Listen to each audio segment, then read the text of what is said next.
We're back with another episode. We're back with another episode of Burrits. And how are you guys doing? I hope you guys had an amazing last week. You're definitely gonna have an amazing this week. And yeah. So, how was my week this week? I had an action-packed week. I ain't gonna even hold you. Like, I had a really good week. I went out. It is the era of 30, and I am feeling my friends' 30th birthdays. Like, I'm just here for 30. Like, I just feel the energy. I went to a prom 30th with my friend Jamil. I thought that was the cutest thing. At first, I'm like, prom 30th? But, like, her friends, like, her cousin's friends really went all out. Like, they really owned in on the theme. Like, I felt like, me and Jamil felt like we both were really underdressed. So I just enjoyed that, and her cousin just seemed so happy, and I just thought it was dope. And then, remember I went to my friend Raquel's Airbnb, but she also did something on Saturday, so we went out to eat, and we was kind of turned because it was bottomless. So it was bottomless margaritas, mimosas, or rosé, whatever you choose. So it was a little lit. It was good, a little lit. The food was good. Yeah, we was turned. We was turned. I feel like I did something else prior that weekend. It's just been a lot. I just feel like I've been doing a lot this weekend. Like, I was like, maybe for the next 2 weeks I need to chill and Z-focus or whatever the case may be, because I've been a little turned. I'm definitely like, oh my gosh, what should I do for my 30th birthday now? Because I'm like, dang, I wasn't even really pressed. I was like pressed. I'm like, okay, I'm gonna be 30. But I was just like, I wasn't thinking about it. So I'm like, oh, I definitely feel like now I should do something. Nothing crazy. I don't know. I got time. What month is it? It's, well, damn shit. By the time this episode comes out, will it be July? Hold on, guys. Let me check my calendar. When this episode comes out June 28th. So it'll be, in 4 days it'll be July 1st. So my birthday is July, August, October, November. I have time. I have like because my birthday is the beginning of November. So I would say I have like 4 months and 2 weeks. So I have time to think about it or whatever the case may be. But, I'm definitely like, shit, I might want to do something for my 30th birthday. That's amazing, because I feel like I didn't do anything last year. Well, I did. I went out with my husband, but I didn't do nothing like with my friends and stuff, because I really honestly wasn't in the mood.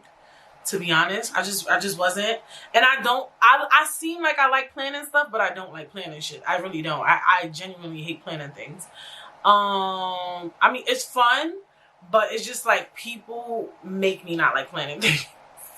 So, and then the year before that, I think I just did like a paint and sip or something. Like I like to do a lot of subtle stuff, because I feel like a lot of times I would do things for my birthday and I was never really happy. Like, when I would go to clubs for my birthday, I would just be like, why the fuck am I here? Like, I would get so drunk and be looking around like, this shit is whack. Like, I really would feel like that. Like, genuinely. Like, I would just be like, why the fuck am I in this club? Like, what the fuck? Like, what the fuck am I doing? You know what I'm saying? Or, like, I would go out to eat and I'd be like, why the fuck am I out eating? Like, what the fuck? Like, I don't know, not like, I wouldn't say why the fuck am I out eating, but I would just feel like, I just would feel overwhelmed.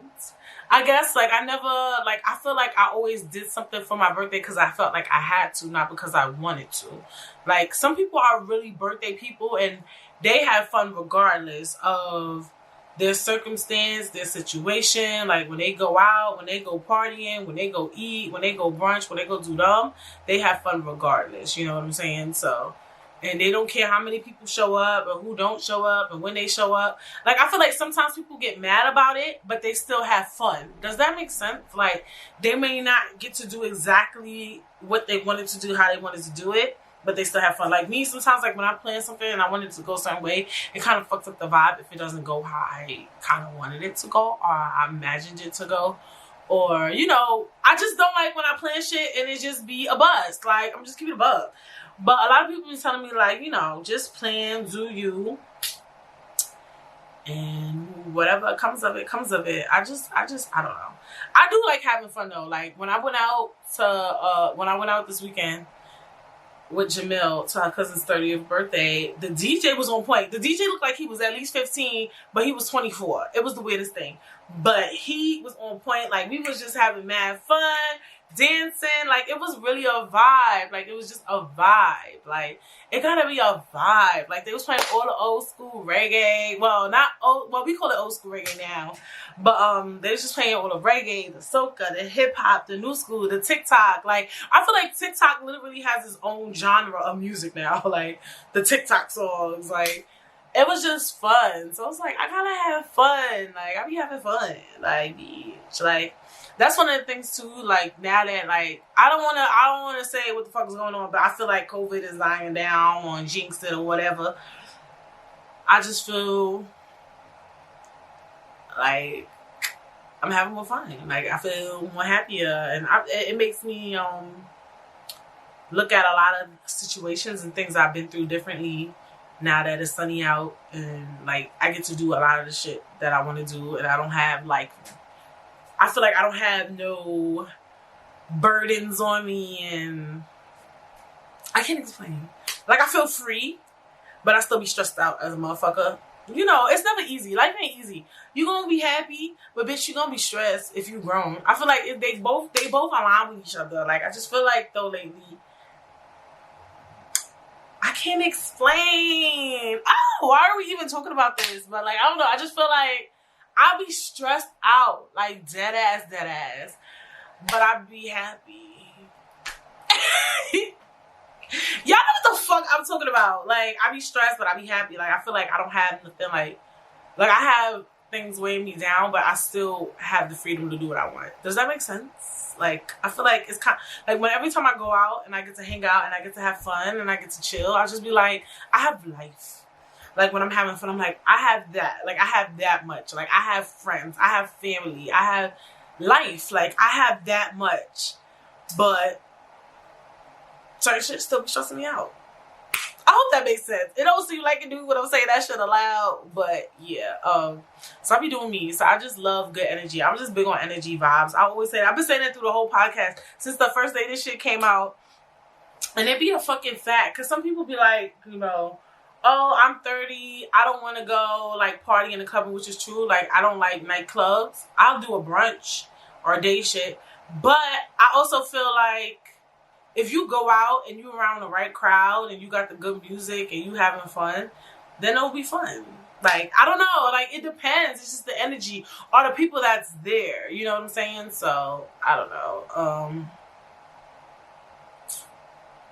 I don't know. And yeah, you just gotta know your circle and just know those type of people around and people who just like to have fun and shit.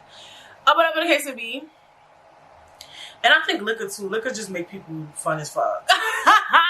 Motherfuckers hate liquor, but liquor be kind of fun.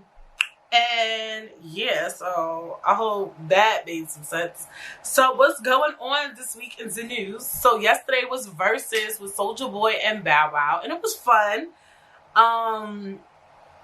Versus just reminds me of how old I'm getting, and just like, damn, these songs old as fuck, but they lit as fuck.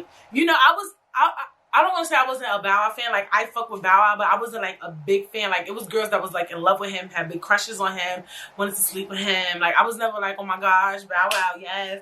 But I liked his music. Soulja Boy definitely wasn't somebody I was in love with, but I also enjoyed his music, and that Versus was definitely dope. I don't even know who I think won. I was giving more Bow Wow. I'm very East Coast biased. So, I mean, not East Coast, because what? He's from Ohio. Is Ohio considered East Coast? No, Ohio's like maybe Midwest. But I fuck with Midwest, East Coast. Like, whatever close to the East, that's what I fuck with. Usually, I did like a couple of Soulja Boy songs, but I don't know. I feel like ultimately, for me, Bow Wow won. I love that versus. I think that was a really good versus. It was just a good lineup, just perfect. They brought Romeo out, Omarion came out. It was a good versus. I like that verse. I thought it was a good matchup, period. I don't remember how much people was in the thing is, I watch it on YouTube now, so I can't see how much people was actually on the live. And I noticed the lives don't even be having that much people because there's so many platforms you can watch verses on now. So I wonder how much people tuned in. You know, they usually put up the stats. And then for the Trina and Eve versus, Trina kind of pushed through, bitch. I was like a little surprised. But you know what Trina had? Because Eve was in London and I meant to talk about this last week, but you know, I could bring up shit. Eve was in London and she didn't really have like a big audience, a big crowd, people, you know, turned up lit like her. And Trina had that, so I feel like that element also helped with her music. But she did come, and she didn't come to play. Trina definitely came in, and she didn't come to play. And what I liked about both Eve and Trina, their performance, like their energy, like while they was performing, while they was rapping, was just on point. Period. But Trina didn't come to play because I really doubted Trina. Like I was just like, it's a dub for Trina. Like it's good for her. Like she's a dub. But she brought energy. Energy could fix anything, but it was like kind of fucked up towards Eve because it's not Eve's fault that it's 3 a.m. in London type shit. But I don't know. And then it was something else I wanted to talk about. I wrote it down because lately I've been forgetting what I want to talk about. Speaking of Trina, let's talk about Trick Daddy. So everybody's going in an uproar. Their opinions are tied in a bunch because Trick Daddy said that Beyonce can't sing, and he also said Jay-Z. Look, don't call me bitch. It's my podcast. But I heard he said like Jay-Z wasn't that big for hip hop or whatever. Like he was big for New York or something. And this is my thing. Beyonce can sing. Beyonce is the all-time performer, but I do kind of get peevy that people don't allow people to have an opinion. Now, did he drag it saying Beyonce can sing? Yeah, my nigga, that you dragged it respectfully. But he's entitled to his opinion. I think alright, this is what I don't like about opinions sometimes. It's like, alright, you can have an opinion, but make sure it makes sense. Don't say Beyonce can't sing. You could say Beyonce, you don't like the way Beyonce sings. You know, some like Fantasia could sing, but some people don't like Fantasia's voice. You know what I'm saying? Or like Mary J. Blige can sing, but some people don't like her voice, or Fantasia. Some people don't like Fantasia's voice. I just said Fantasia, right? I mean, I meant to say Candy Burris. Like some people don't like her voice. Sometimes their voice do crack the fuck up, bitch. But some people just don't like their voice. Like say that, but to say someone completely can't sing is kind of like, come on now, you dragging it, my nigga. Like.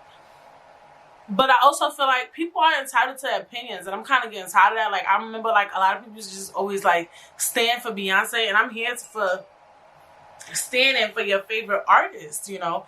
I'm 100% here for that, but at the same token, it's just, like, don't be bullying people because they say they don't like your favorite artist. Like, I don't know, that shit just didn't sit with my spirit.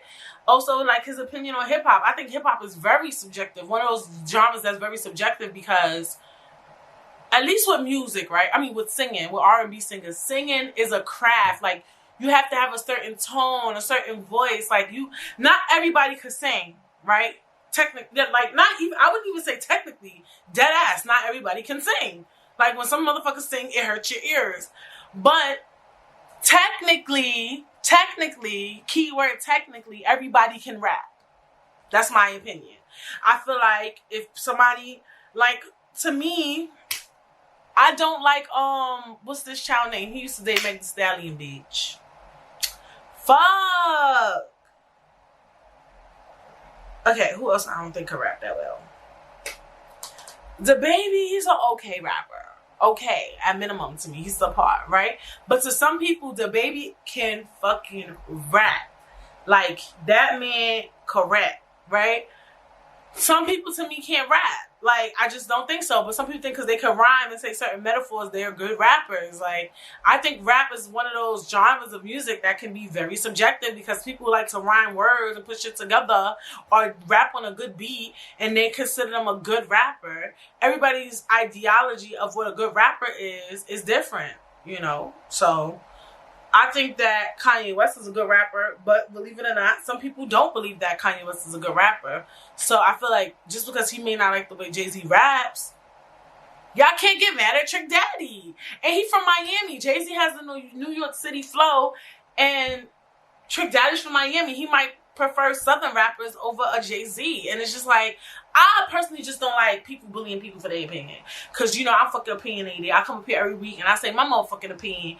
And I wouldn't want nobody to bash me, bitch. Do I believe Beyonce can sing? I think Beyonce is one of the best performers ever. Like, period. Like, you fucking line her up, bitch. Like, period. But if Trick Daddy don't like her, that's fine. That's his opinion. Like, I'm not gonna, I don't like the bees in the comments. Like, I used to think that shit was funny when I was young. I don't think a lot of shit is funny. Like, I just don't. I don't agree with it. I just don't. And as it pertains to rap, you know, I like Jay-Z. I'm not a big Jay-Z fan. I would never say that. I can't speak to none of his albums. The only album I honestly speak to is his album with Kanye West and his album with Beyonce. So I can't speak to rap on that level. I can't even join the conversation. So you know me. I just feel like Trick Daddy's entitled to his opinion. People's like, he's dumb. He woke up, he smoked crack. He woke up, he chose violence. And I'm just like, he woke up and he chose his fucking opinion. And that's final. Like, that shit is getting old. When motherfuckers can't say they don't like Jay-Z, they can't say they don't like Beyonce, they can't say they don't like Rihanna. Motherfuckers could dislike whoever the fuck they don't want to like. That's just my opinion. Like, whoever you don't like, motherfucker, if you don't like what motherfucker sing, if you don't like what somebody motherfucking dance, if you don't think they're the best performer of the day, that's your fucking opinion and you're entitled to that. But you do need to have some reasoning realm behind why you think that. And I felt like he had his own personal good reason as to why he felt like Jay-Z wasn't one of the best rappers. He said he felt like New York City needed somebody to choose and we chose Jay-Z. Fine. Let that man have his fucking opinion. Like, that's just me. We definitely have to talk about Sha'Carri Richardson. I'm just so here for her. Like, I'm 100% here for her. Like, I literally almost cried watching her run, watching her hug her grandmother, watching her go on the thing and just be like, I'm that girl, watching her nails, watching her hair, watching her eyelashes. Like, I wanted to cry. And people was like, oh, black women been knowing how to run. Black women can run. Y'all missing the point. We know Sha'Carri can run, bitch. We know black women can run. We already knew that. It's about her being her unauthentic self. Really pushing around and beating motherfucking ass on the racetrack. And just thriving. Like, she wore that orange wig, the long nails, the long eyelashes, the makeup, everything. And fucking just bodied everybody. And she's just her. Especially in a time, just like 3 weeks prior, fucking Monique told us we can't wear bonnets and shit. And then a couple of weeks later, you see this girl with the orange hair, with the long nails, the eyelashes just win a race. And it just goes to show you, you know, you can be yourself and still thrive and be great. And not only that, not just be great, that you are great. Because sometimes, you know, we can't, because with sports, you can prove you're great, right? By winning a race, right? By getting all the hoops, by winning the NBA championship, right? Or whatever, or by how many points you get, how fast you run, how this you do, how many catches you get, whatever. And a regular work life, or 9 to 5, sometimes you can't really prove how great you are, no matter how hard you work or whatever. And it's like kind of hard to like really prove it, you know? And it just goes to show when you see a woman like that who's just being her unauthentic self, that you are great. If that makes sense, like, you are great. It's not your hair that proves you great. It's not your nails. It's not your lashes. None of that. It's with the work you put in. So you got to work hard to run that fast, bitch. You know, so it's about the amount of work you want to put into your craft and what you do, man.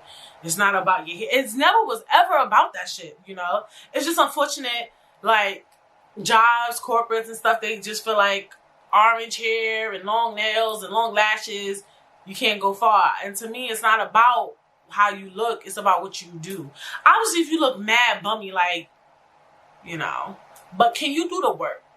And it's like, Sha'Carri could do the work, apparently. Like, evidence. Like, she, oh my God.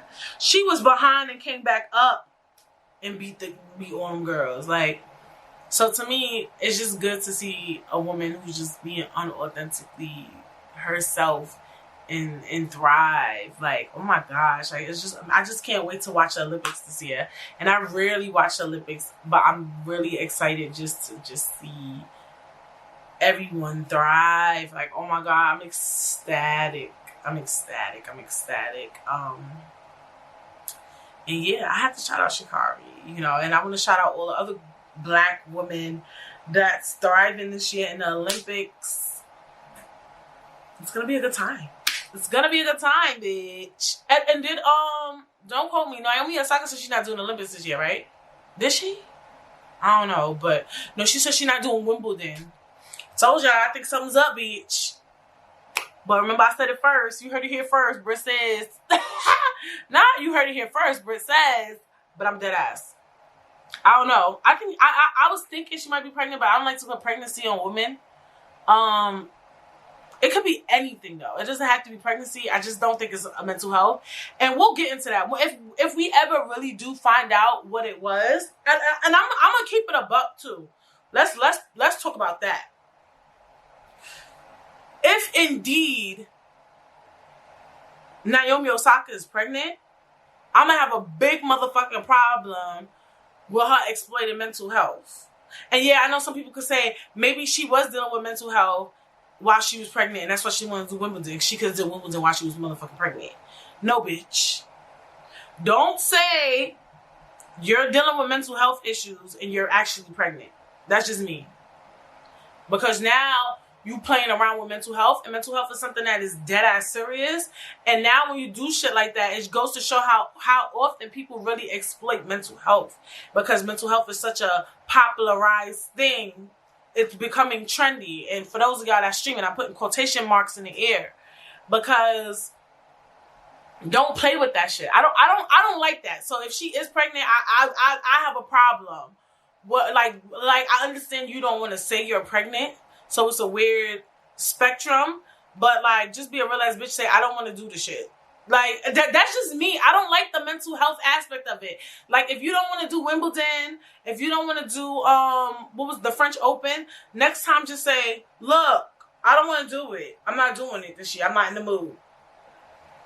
But don't include mental health. Like, I understand that's a good excuse. And I just, that shit, I don't know. I'm not saying she should say she's pregnant, because I understand wanting to keep your pregnancy private. If she is pregnant, this is all if. This is all what if. This is all what if she is indeed pregnant. But I just feel like if you don't want to do something, just say you don't want to do it. You don't even got to give motherfuckers a reason. I know that you feel like you know Naomi Osaka, you're the big girl, you're the head honcho, which is true. In tennis, she is that girl right now. But and going forth, I feel like if she does not want to do something, or any of us don't want to do something, don't try to make it a mental health thing unless it really is indeed a mental health thing. Because you're pregnant, next time just be like, I'm not doing it. I don't feel good. Period. Or bitch, I prefer you lie that you broke your ankle or some shit. Like, break your fucking ankles. Break your knees, bitch. But what we not finna do is exploit mental health. Like, I'm not doing that shit. We not doing that shit. Period. Big purr. Big 1,000. You hear me? Do I have anything else I want to talk about? I'm late to the party. That was kind of last week's tea, but I didn't get to talk about it, so I'll talk about it briefly. Hands on my knees, shaking ass on my thought shit. Meg Thee Stallion. A lot of people say her song sounds similar. Hands on my knees. I like the song. Hands on my knees, shaking ass on my thought shit. I like the track. I did not like the video. I understand that the video was supposed to be this big political statement that the same people who say she's a hoe, she look nasty, they the same motherfuckers watching her video masturbating. I just didn't like the white. I think I didn't like the way the white old man looked. It was giving me realism. It was giving me too much realism. I didn't like him about to unzip his pants in the video. I didn't like all the ass shaking in the video. I just didn't. And I love that I didn't because I just feel like, oh wow, maybe I do have boundaries. Cause I'm ratchet. I'm a little ratchet. I ain't gonna hold you. I'm ratchet. You know, I like a little ass shaking. I like to shake my ass. But I didn't like the Meg Thee Stallion video. I didn't like that shit. I just didn't. It was too much ass for me. You know what other video I didn't like too? The one where I want to say my mama was on circle. I didn't like the Cardi B and City Girls video too when that shit came out and they had the paint on their body and all the girls. Something about too much ass shaking in a video with women who are very popularized bothers me. I don't know why. Let me tell you a funny story. Well, it's not a funny story. It's a regular story. I remember one time, this is like a couple of years back, my cousin, she was living with a roommate and they had a stripper party for her boyfriend's brother. Her roommate's boyfriend's brother. Okay, you take it, you run with it. Fine, no, but whatever the case may be. They had a stripper party. A stripper came. Clearly. And I think that in house parties, when the strippers come, it's more private, more personnel. So when the girl was shaking her ass, the guys was smacking her ass. But it was just like, I didn't like it. I was just like, I want them to stop smacking her ass. I don't know. I have a thing with it just exploiting of women. In the beginning it was like, okay, it's cute, you know, whatever, a stripper party, yay. And even at the strip club, they don't allow the men to touch the women. Like, at least in New York, like you can't really touch them. Like, you're not supposed to smack their ass and all that. You gotta be you can't be so handsy. But in a house party, it's no real security and stuff. So they was smacking her ass, and at one point she was like, y'all smacking my ass too hard. And it was just like, I didn't like the expectation of it all. I don't know why, but I know that always stuck with me. And with Meg Thee Stallion, I feel like, okay, we get it. I like it. Actually, it's funny because I don't mind when she does it on social media, because I feel like social media has a personal aspect to it. But I do mind when she does it in a video, in the mainstream circuit. And I just felt like it was too much. Even too, you could tell when somebody's being exploited. Like, for instance, the nurse outfit. Why you put a fucking circle on the ass part? Why she couldn't just wear a short nurse outfit, like the short dress? Why they had to have a hole on the ass if she shake her ass? A nice ass shake in a dress look good. Like, that's why niggas love sundresses, you know? You don't need to cut a hole on the ass part. Like, I just didn't like it. I don't know. I just don't like exploitation. I always get real finicky when things are overly sexual, especially with black women. I just get real finicky. And I know a lot of y'all like, maybe that's what Meg Thee Stallion is. But sometimes these companies, these labels, these businesses, they will exploit the fuck out of these artists. And I think later on, years to come, these things will be discussed. Just like with Britney Spears. We thought Britney Spears was that girl. She was just working hard. But look, her fucking father, you know, and her family was exploiting her and drugging her the fuck up. And I think years to come, especially this era of women in rap, years to come, they'll talk about how certain stuff they never wanted to do. And they didn't like shaking their ass a lot. I'm telling you, even when I saw that stripper at the house party, I was like, she gotta be on drugs. I was like, I feel like to be a stripper at a house party, you gotta do, you can't even, liquor's not even enough. Because I'm not gonna have 20, 30 niggas smack my ass like that. And it's so up close and personal.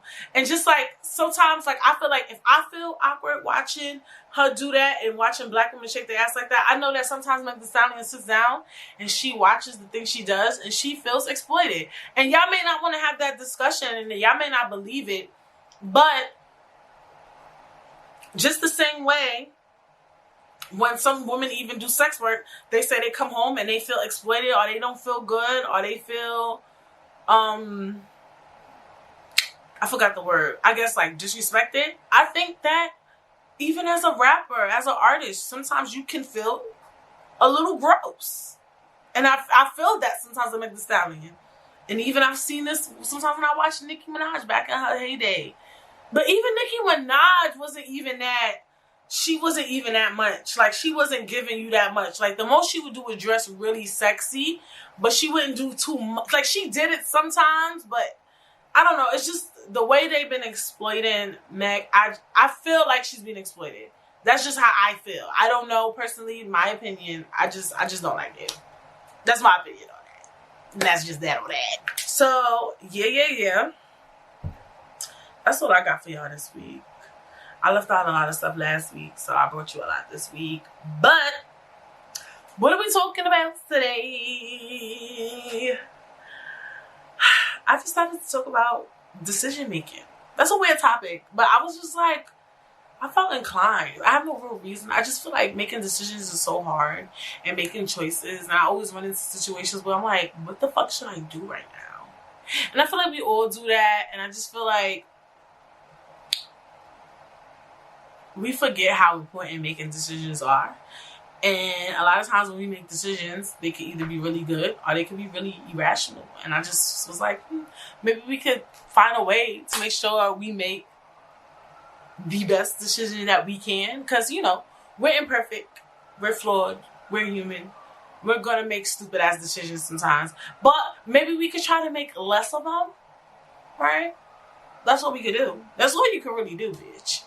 Is try to make less poor decisions. And yeah, I don't know. I think I'm just one of those people who really just struggle with making. I'm sorry, I saw an email, bitch, and this.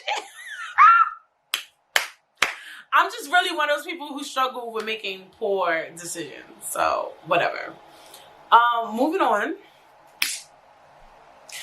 Life is a joke. Moving on. So now, 7. So I found this.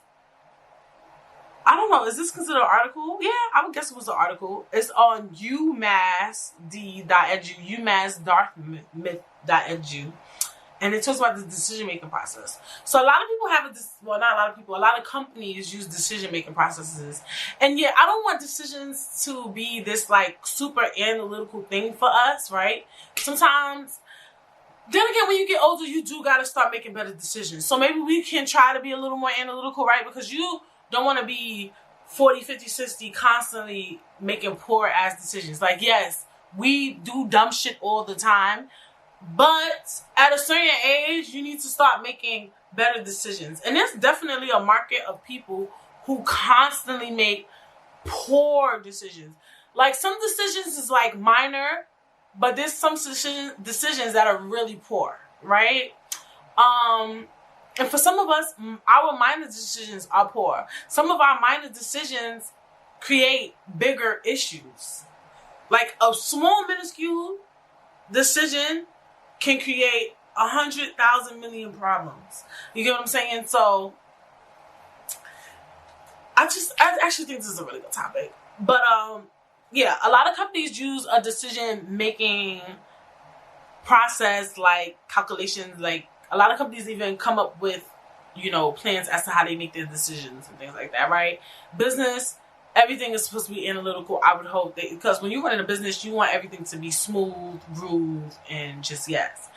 So I feel like, why can't we try to be so analytical? Yes, sometimes you want to be a risk taker and you want to be irrational. And look, I'm gonna tell you something. Especially lately, I want to be super duper irrational. Trust me, I can tell y'all some motherfucking stories. But for the most part, thank God, I always go back to what makes sense. At least I hope, right? So, you know, before most topics, what do we like to do? We like to expand our mind. Expand your mind, expand your mind, expand your mind. So, in an article on umassd.edu called The Decision Making Process. Okay, let me read this and then I'll tell you each. It says, decision making is the process of making choices by identifying a decision, gathering information, and assessing alternative resolutions. Using a step-by-step decision-making process can help you make more deliberate, thoughtful decisions by organizing relevant information and defining alternatives. This approach increases the chances that you will choose the most satisfying alternative possible. This is important, right? But we'll talk about that. I'm gonna just tell y'all what they say to each step. And I read a lot of steps because a lot of, like I said, when you Google decision making, a lot of companies have how they make their decision making. But I chose this one because I don't know. I feel like it was the most straightforward one, if that makes sense. So one is identify the decision. So basically, what are we trying to decide? Right? That's always step one for anything. Like, what are we doing right now? You know what I'm saying? Gather relevant information. So collect some information on both ideas. Like, okay, if I do this, what is to come of it? Is this the best choice? Is this the best choice, right? So we're gathering information. We're trying to figure out what's the best choice. Identify the alternatives. Alright, so as you collect information, you will probably identify several possible passive actions or alternatives. You can also use your imagination and additional information to construct new alternatives in this step. So let's say you have two choices you can make, right? Usually it's always two choices, right? Let's say yes or no, right? Well, yes or no is too very, very, very, very vague and very broad. But let's say you have two choices. Like, let's say, for instance, your first choice is, okay, let's say we're moving, right? Your first choice is to either stay where you're at or move to, let's say, Connecticut, right? But then people forget there's other choices, right? There's 50 states in America. Well, bitch, there's a whole freaking country, right? I mean, a whole world out there for us, right? So you could say either I'm gonna stay where I'm at or I'm gonna move to Connecticut, right? But then there's an alternative, like, why I gotta move to Connecticut? I heard Ohio is serving the girls. I heard Massachusetts is serving the girls. I heard Atlanta, right? So make some alternatives, right? I might have family out in Atlanta, but none in Connecticut. Maybe my family might fuck with me out there, you know what I'm saying? And my job also has a dope location there. That's a flagship store or the corporate headquarters there. Why? You can play with it. The warehouse is here. I could just transfer to my job if I move to South Carolina. If I go to Connecticut, I got to get a new job. Right? And if I stay, so you could maybe pick a different state. So that I would consider that alternative from both of your choices. But we'll talk about that. Because sometimes making alternatives, now you just delaying the process, right? Weigh the evidence. Draw on your information and emotions to imagine what it would be like if you carried out each of the alternatives to the end. Choose among alternatives. So yeah, now you gotta choose. That's the hard part, right? Number 5. Which one is the choice? And then 6, take action. Once you make your choice, act on it. And review your decision and its consequences. In the final step, consider the results of your decision and evaluate whether or not it has resolved the needs you identified in step 1. And that could take time, right? So, for me, with decision making is so hard. And I have a tendency to procrastinate. And I do want to be more analytical about my choices because I'm getting older and I got to be very mindful of the decisions and the choices that I make. I personally believe that. I believe that as you get older, you need to be mindful of the choices and the decisions you make because they become bigger issues and they lead with you. You're an adult. You're really an actual fucking adult. Like, and your choices can impact you, most importantly, and sometimes other people around you. And just fuck up the vibe. I do believe that everything happens for a reason. And I do believe that God has a plan for everybody. But you still need to try to make better decisions. Now, let's talk about making irrational decisions, being a risk taker.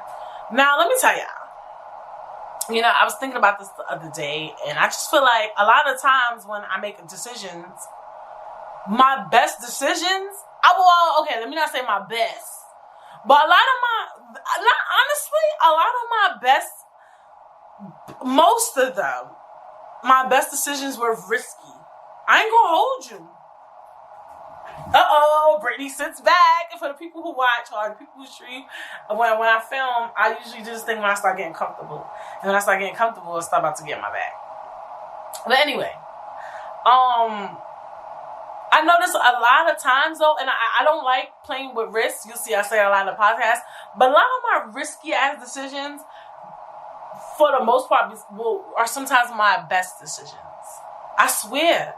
Like when I quit my job, it was bad for 6 months. My first time I ever quit a job, because it took me 6 months to get a job, which is actually really good. So I've heard, because some people take like mad loans to get a new job. But I got a new job. I don't even think it was 6 months. I might be capping. No, it was 6 months. Because I left in November, like the week before my birthday or after my birthday. And then I got a job in April. I remember that. So that was 6 months. And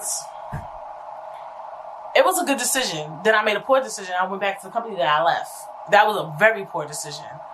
But I didn't like where I was at currently, and I wanted money, right? But I didn't even think that through. So I didn't think that decision was risky.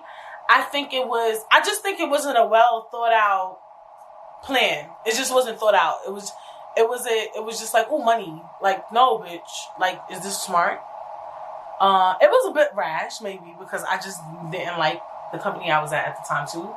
I was like, I'm kind of bored here. Like, so I was being a little irrational. But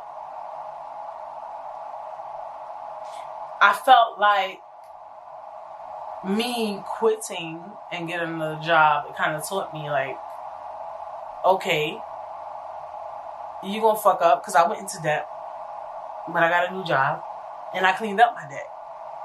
Then I lost my job again and went back into debt. But it just taught me that these things are fixable. I can clean things up. Like, shit could get bad, but things could be cleaned up. Things could get fixed if you really put your mind to it. So I feel like ultimately it was a good decision because it was a growth decision for me, right? If I never experienced quitting my job and looking for a new job and not getting any income, granted, some people don't want to experience those things, and I understand that. Nobody wants to experience being broke and not having a job and being unemployed. They don't want to live that life, and I get that 100%. But for me, I took it as a growth aspect. Like, had I never experienced that, I would probably be scared to quit my job all the time. And I'm not saying, because I just want to be clear.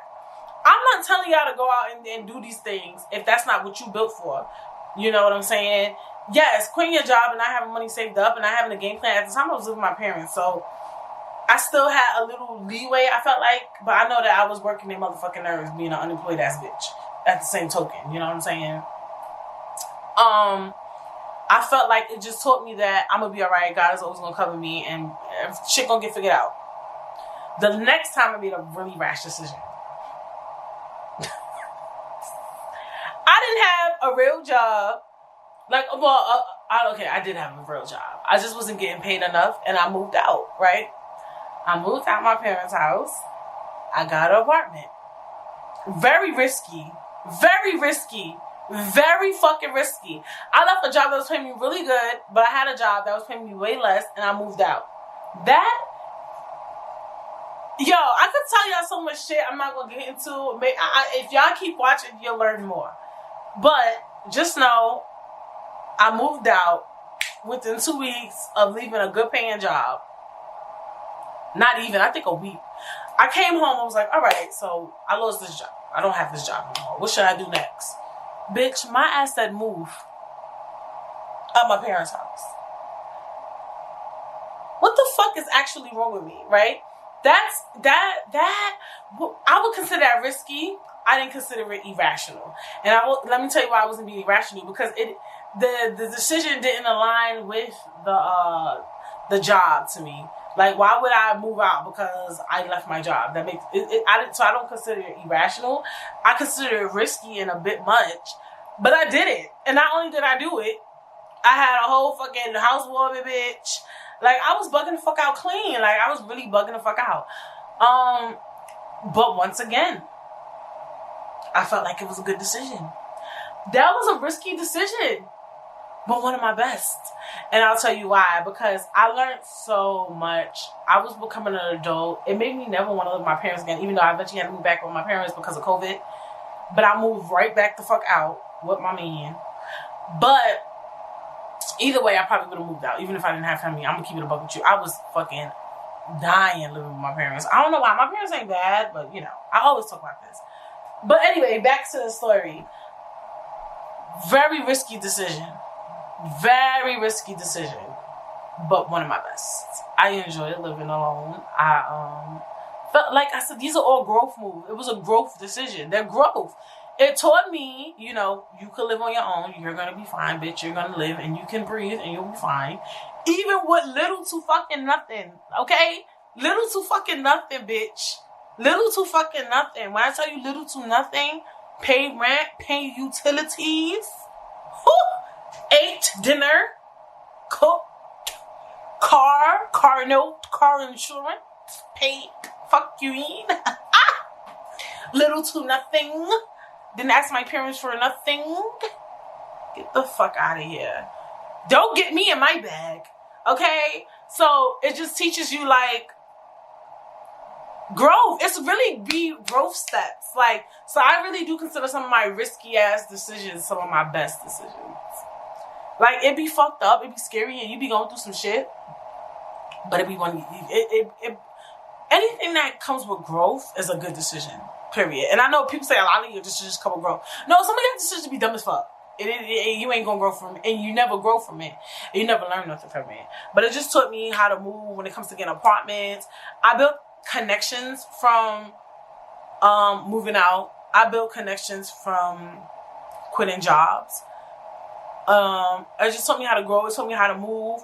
And when I hate when people try to make where they from kind of create who they are. Not create who I am, but it taught me to be kind of slick in terms of like getting apartments and getting what I want and negotiating and pricing and things like that, right? Because when you get an apartment, you gotta learn how to negotiate. If your credit fucked up, you gotta know how to, you know. And so it taught me a lot of things that I probably would have never did had I stayed in my parents' house. And those little things that I learned followed me till this day. Also, too, like, for instance, I brought this up. I think I brought this up on the podcast, too. Like, for instance, when COVID happened, a lot of people were losing their fucking mind. I was losing my mind because I was bored. But I wasn't losing my mind because I was broke. Let's make that very fucking clear, bitch. Okay? Yeah, I was a little annoyed. Like, oh, I want to get a job. Da-da-da-da. Like, I get annoyed sometimes, too. Like, today I still want a job. But I'm never pressed. Like, I get pressed, but I'm not pressed. Like, it's people, when they lost their fucking job, they were losing their shits. Me, when I got laid off, bitch, I was on the phone. I was like, yeah, we gonna have to let you go. I was like, all right. Like, I was so calm. I was a little like, fuck. Like, I was a little like, damn. But I wasn't like, like, I'm about to lose my fucking marbles because I already played those games. I already played those games. Not I've done this too many times. And it's not funny, though. You know, some stuff you gotta realize, like, this shit is too repetitive. This shit going too much, you know. But, like I said, I want to go back to, you know, I don't like making risky decisions. I do want to be more analytical. A lot of these things I did, when I moved out, was I 27, 26? I don't know. I don't remember. When I quit my job, I was like 25. Well, bitch. Jesus. 25 to 27, I was bugging out clearly. But they were good decisions. I'm not saying go out and make risky decisions. I would prefer to be more analytical when I make decisions. The other day, I wanted to make a very rash decision. And I realized, like, no, Brittany, you need to plan and organize. And I was real proud of myself for that. I was really, really proud of myself that I was like, no, don't do this. Plan accordingly.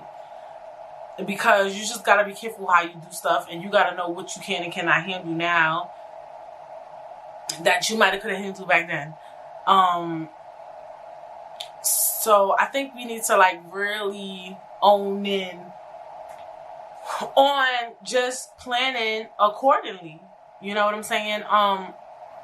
Like I feel like, all right, in the 7 steps, we always identify the decision. You have no choice. Like, what decision do I want to make? But do we gather information? I feel like the steps we skip is step 2, gathering relevant information. 3, identifying alternatives, right? But for me, I don't like the alternatives because, like I said, now you just creating room for you to take mad long to make the decision, right? Because if I already decided on staying where I'm at or moving to Connecticut, I need to just stick to those 2 decisions. That's just my opinion. Instead of being like, oh, bitch, let's try Ohio. Because now you dragging out the decision by creating 100,000 alternatives, right? So I kind of don't like that. I only like plan A, B. I don't really like a C. You get what I'm saying? Identify. Oh, I already said that. Weigh the evidence, you know. Like, and even too, I'm gonna tell y'all, like, even in therapy, like, when I wanted to make certain decisions, and this is common, not even in therapy, this is big. I feel like this is a common thing. What do most people say? Make a pros and cons list. What are the pros and what are the fucking cons of these decisions?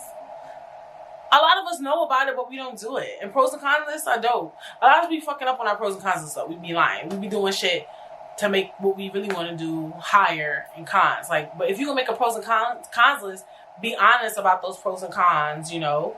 Be truthful about, is this the smart decision? Is this the right decision? Risky decisions. If you want to be a risk taker, you know what? Look, and let me tell y'all, let's be keeping a real fucking buck. A lot of y'all motherfuckers ain't built to be doing no risky ass shit. If you fucking got kids and shit, okay, you not eligible to make no fucking risky ass decision, bitch. Now you are accountable for a child, a human being, and that's the problem with a lot of y'all. And that's why we be growing up with all these traumatizing motherfucking experiences because you want to be a risk taker with a whole fucking kid. You can't do that shit. Your ass needs to be doing the fucking 7 steps every time you make a fucking decision. Okay? You need to do the 7 steps, bitch, on umassd.edu. Okay? You're not eligible to be a risk taker. I'm gonna keep it a fucking buck. It is what it is. And even in some cases too, bitch, if you fucking married, bitch, you need to consult with your motherfucking husband, or consult with your partner on the decisions you want to make. In some cases, because my nigga, it's a legal document when you marry. So certain shit y'all motherfuckers cannot be doing. For real. But like, you really dead ass, y'all just be doing shit. Like, you can't be doing risky ass shit all the motherfucking time. But if you want to do something risky, you know, when I say risky, because risky is a very finicky word, because risky could be something that's deadly, bitch. When I say risky, I mean, get up and take a chance on something, you know, that's not deadly, that can't kill you. If you want to do something that will not kill you, you're not gonna fucking die, you could most likely bounce back from it, maybe not in the time frame you would like, then why, you know what, go do it. You know, as long as you ain't gonna die, bitch. How you say, did you die? Like, if you didn't die, then you'll be fine. Yeah, you might fuck your credit, bitch. You might go in debt, bitch. But all that shit is fixable. Don't ask me for no motherfucking opinion, bitch. Especially if you could clean it up. Because I done cleaned up a lot of shit. People clean up a lot of shit. You feel me? Shit is cleanable. We can mop it right on up. Everything, a lot of shit is really fixable. Real tea. Let's get into that bag. If it's fixable, if you fuck up, even though a lot of times we don't want to fuck up, right? Because it's like, I can't afford to fuck up right now, right? And which is true. In some situations, it's like, sometimes I do shit and I'm like, I don't really want to pay for this shit and they fuck up. Cause I might need that 500. I might need that 1,000. So I don't want to spend money on this or do this and the shit is be shit. You know what I'm saying? So, I mean, I'm scared. And you know why? Because I'm talking about this. There's certain things I want to do. And bitch, I'm about this close to being a risk taker. Being rational is always good. You know, I feel like people want to be risky because it's trendy. It sounds fun. It sounds like people love telling the story. Like, I quit my job and I moved and I did this and like, it sounds cute. But being analytical is cute too. I love a good analytical story, bitch. Like when I went out to eat, this girl told me how like they decided they want to get a house, how in. They saved up their money, they did this, and then they did that, and then they planned accordingly, and they looked at houses. Beautiful, beautiful. We love analytical. Just look at the. I could imagine the organization of it all. When you're more organized too, you less stressed out. When you do risky shit, you be stressed out than a motherfucker. You be stressed, honey, when you be doing some risky shit. When you do shit kind of organized, you less stressed because you're like, all right, we're going to do this today. We're going to do this tomorrow. Then I'm going to hit him up, hit her up. I checked out this place. I like it. I want to do this. I want to do that. And we're going to do this on April 15th type shit. Like, you already know, like, boom, boom, boom. So it's less stress. Like, you have everything planned out. You already did your pros and cons list. You already know what you're going to do. You know how you're going to do it. And you figured it out. When you want to be risky, now you don't know what the fuck you're going to do. You don't know how you're going to do it. You don't know when it's going to get done. But you know it's going to get done. And that's not good. That's not good. It's not. Like, we try to make this risky life shit look dope. And it's not always dope. But it could sometimes come with really good life lessons that aren't too detrimental, you know? So, I don't know. It's scary. It's scary. Scary, scary, scary. And the other thing, too, I'm not promoting risk-taking, but I did promote analytical. The other thing I like about being a risky decision-maker, too, is that you learn a lot in terms of just how to figure things out in the moment, right? It teaches you, like, I remember being in situations, and this is why I'm so big on why I don't understand why people constantly, like, do so much weird illegal stuff when there's so many ways to just play around with shit.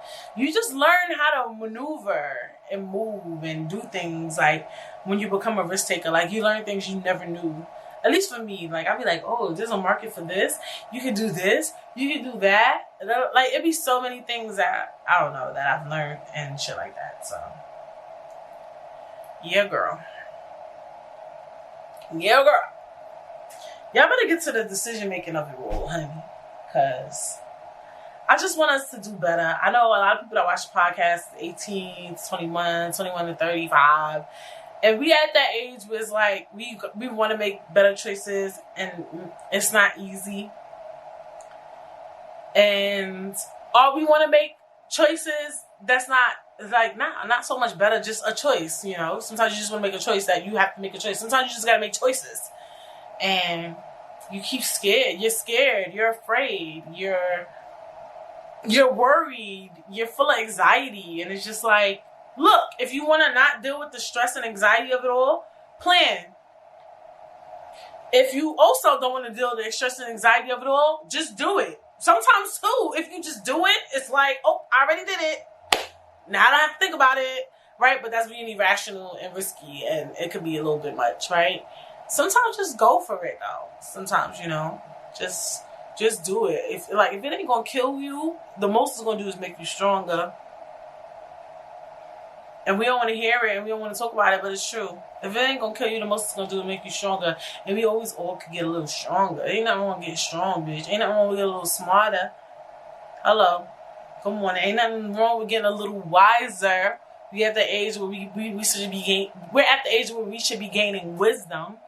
So don't let these things hinder you. Stop creating false realities. That's another thing too that people do when it comes to creating decisions. You start creating what ifs and what cans. Like, you don't know what the fuck is gonna happen. Because you don't know what's gonna happen, don't make up shit in your head as to what's gonna happen. You know what I'm saying? Like, don't do that. Like, just do it. Like, that's another thing we do. We make decisions like, oh, if I do this, what if this happens? Like, I used to be so weird. Like, oh my gosh. Like, I could tell you, like, the things I would think, like, the craziest things, like, the weirdest shit that is probably, like, a 1 in a million chance of happening, you'll think about happening. Like, stop. Just go. Go live your life. Like, go prosper. Go. Bye. We don't want you. Go. I'm kicking you out. Go. Go do what you want. Go do this. Go do that. Go take that job. Go move there. Go live there. Go with him.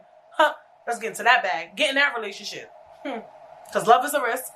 Go. Bye. Have fun. That's me pushing you to go do what you want to do. Go. Bye. Go to your relationship. I'm so excited for your new relationship. Oh, I'm so excited for your new apartment. Oh my gosh, you got a new job. I'm so excited. I'm so excited. Bye. That's me. I'm telling you bye. I'm telling you I'm kicking you out. I'm telling you go. Leave. Sayonara. I'm on that type of time.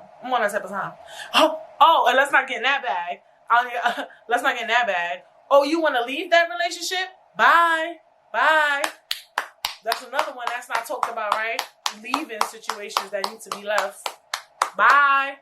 I'm so happy. Oh, you're leaving? Oh. Let's not get in that bag. Get in the bag of leaving situations that need to be left. Bag. Those decisions. Bye.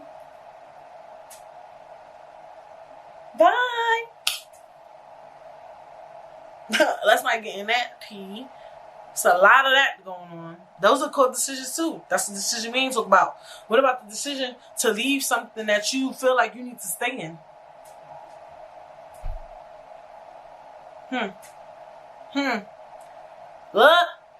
Look. And sometimes I take risks. Sometimes you just gotta get the fuck out, bitch. You just leave. You just get up and go. Respectfully. But what about the decision of going back to something that you left? Girl, we can talk about decisions. Not leaving and then coming back. That decision. Should I go or should I stay? Should I leave or should I go? Like, girl, see, we getting at the age where you gotta really make sure you know what the fuck you doing. Or at least try to know what you're doing. You feel what I'm saying? It's a lot. It's not easy. You gotta take your 7 steps. Make your pros and your cons list. So that you can make better decisions. For real. Like, for real. For real. It's not easy. Making decisions are definitely not easy. I get it 155%. I struggle with making decisions every single day. And, but I want to get better at it. I think I might be getting better at it. Because, like, lately I've been wanting to do stuff, and then I'll be like, Brittany, is that the smartest decision for you? Realistically? And I'll try to plan accordingly, you know, and try to see what it is that I could do to make sure it works out. Or it works better, per se, because you don't never know if something's going to work out. You know, we can't see the unforeseen future.